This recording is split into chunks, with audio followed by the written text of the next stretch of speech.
Bonjour. Alors Coluche avait comme habitude de dire, dans la vie, il y a deux choses importantes. L'argent et le cul. Alors disait-il, comme tout le monde a un cul, je m'occupais de l'argent. Grave erreur, avait-il dit. Car en fait, le problème dans la vie, c'est pas l'argent, c'est le cul. Alors, à l'Eurovision, on nous a servi du niveau de la politique, on nous a servi des choses très belles, des chansons qui sont restées en mémoire, comme Marie-Myriam et les enfants. Mais maintenant, depuis quelques années, on se rend compte que l'Eurovision, c'est quelque chose qui est devenu de plus en plus politique et de plus en plus porté sur le cul. Alors, l'an dernier, c'était Israël qui gagnait, c'était une fête politique. Là, cette année, elle nous présente Bilal Hassani qui nous parle de cul.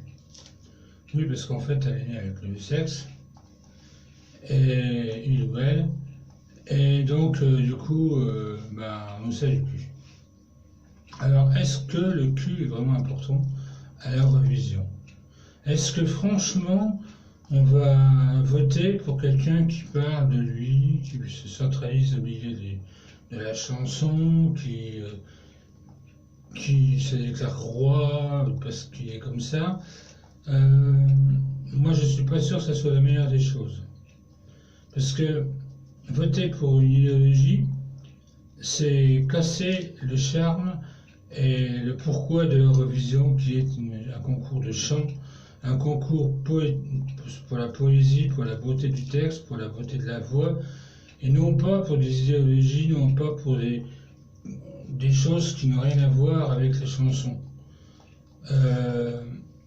Sincèrement, moi, je voterai pas, même si j'étais à l'étranger, je voterai pas pour une chanson portée sur une idéologie, mais j'écouterai, comme on entend dans The Voice, j'écouterai la voix, j'écouterai le chant, et le texte, et ensuite je voterai, j'appuierai sur mon buzzer, je dirai, oui d'accord, ok, celle-là je suis bien, et elle est bien, oui ok. Mais là, une idéologie portée sur ce qu'on a de plus intime, de ce qu'on a de plus réservé. Bon, en France, on a accepté le mariage homosexuel.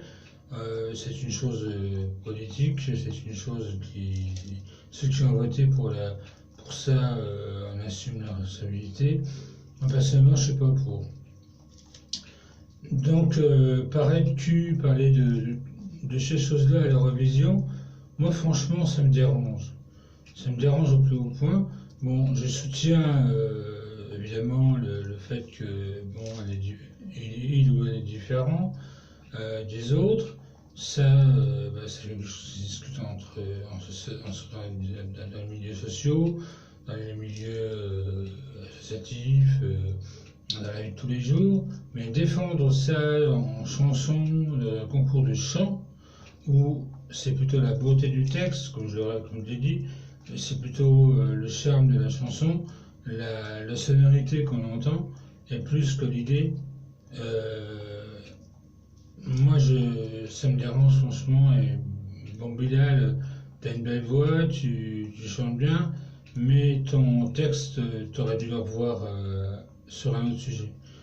Parce que peut-être faire passer ça succinctement, mais centrer ta chanson sur ça complètement, c'est franchement non. Bilal, je partage pas du tout ton texte.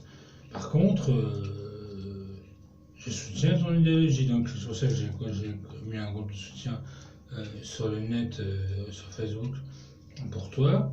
Mais sincèrement, c'est pas du tout pour que tu gagnes à l'Eurovision que j'ai fait ça. Parce que l'Eurovision, il y a beaucoup de chansons. Je vois la chanson de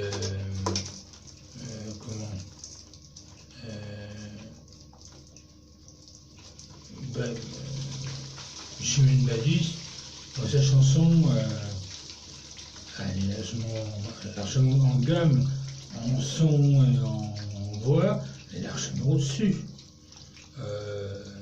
Même même il y avait d'autres chanteurs qui.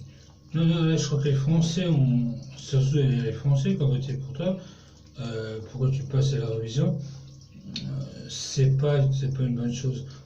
Aux élections présidentielles en 2018-17, on a voté contre Marine Le Pen.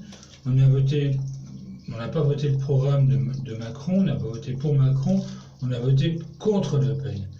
Et Macron, tout de suite, avec ses grands airs, il s'est cru président, il s'est mis à appliquer son programme à la con, pour lequel les Français n'ont pas voté.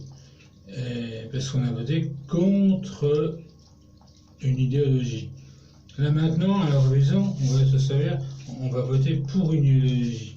C'est pas ça qu'on demande à la chanson française, c'est pas ça qu'on demande à l'Eurovision. À l'Eurovision, on va voter pour un texte, pour une chanson, pour une voix, quelque chose qu'on va se souvenir, quelque chose qui va rester dans des années, comme Marie-Mariam, dans les mémoires. C'est pas du tout pour une idéologie. Alors, Bilal, je te souhaite bonne chance, mais franchement, je ne partage pas du tout ton texte. Voilà.